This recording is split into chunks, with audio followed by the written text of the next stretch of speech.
மக்களே இன்னைக்கு வீடியோவில் என்ன பார்க்க போகிறோம்னா அவல் பாயாசம் தான் பார்க்க போகிறோம். அதுக்கு செய்ய தேவையான பொருளை பார்த்துக்கலாம் வாங்க. 3/4 கப்பு அவல் எடுத்து வச்சுருக்கிறேன். அதே 3/4 கப்பில் நாட்டு சர்க்கரை எடுத்து வச்சுருக்கிறேன். 1/4 லிட்டர் பால் காய்ச்சி ஆற வச்சு எடுத்து வச்சுருக்கிறேன். முந்திரி ஒரு 6, திராட்சை ஒரு 4 எடுத்து வச்சுருக்கிறேன்.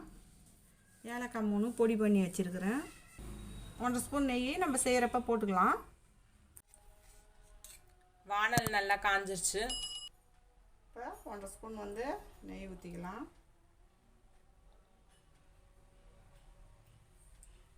நெய் நல்லா காஞ்சிடுச்சு. முந்திரி திராட்சையை போட்டு ஃபஸ்ட்டு வறுத்துக்கலாம்.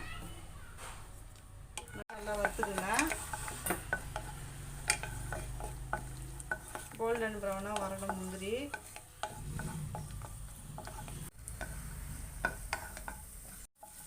நல்லா வறுக்கட்டும். கலர் மாறிடுச்சு. இப்போ அவலை கொட்டி இதிலேயே வறுத்துக்கலாம். இதையும் நல்லா மிக்ஸ் பண்ணி விடுங்க. அவல் மொறு மொறுன்னு வர அளவுக்கு நம்ம வறுத்து எடுக்கணும். இதுலேயும் கலர் நல்லா சேஞ்ச் ஆகட்டும்.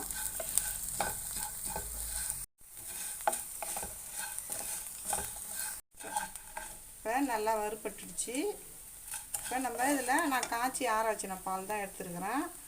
அதனால் அப்படியே நான் இதில் சேர்த்துக்கிறேன். நல்லா மிக்ஸ் பண்ணி விட்டுருங்க.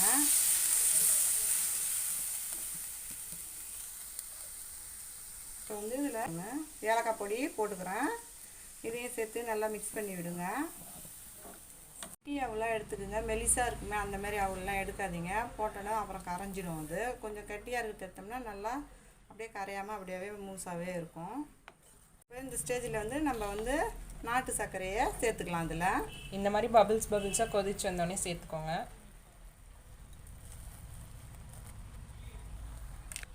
நல்லா நாட்டு சர்க்கரையை போட்டு செய்யுங்க. அப்போ தான் நல்லா சூப்பராக டேஸ்ட்டாக இருக்கும். அது இப்போ நாட்டு சர்க்கரை இல்லைன்னா நம்ம வெல்லம் கூட ஆட் பண்ணிக்கலாம்.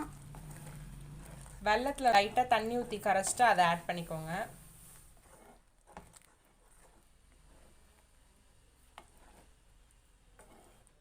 மிக்ஸ் பண்ணி விட்டுட்டே இருங்க.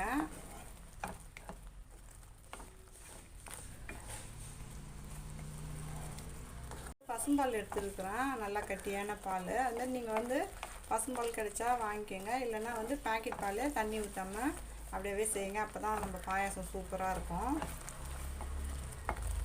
பாருங்கள், நம்ம பாயாசம் சூப்பராக ரெடி ஆகிடுச்சு. இப்போ நான் இதை ஒரு பவுலுக்கு மாற்றிக்கிறேன். நம்ம பாயாசம் சூப்பராக ரெடி ஆகிடுச்சு. இந்த வீடியோ பிடிச்சிருந்தா லைக் பண்ணுங்கள், ஷேர் பண்ணுங்கள், கமெண்ட் பண்ணுங்கள். மறக்காமல் நம்ம சேனலை சப்ஸ்கிரைப் பண்ணிவிட்டு பக்கத்தில் இருக்க பெல் ஐக்கான் கிளிக் பண்ணி ஆல்னு கொடுத்துருங்க. தேங்க்ஸ் ஃபார் வாட்சிங்.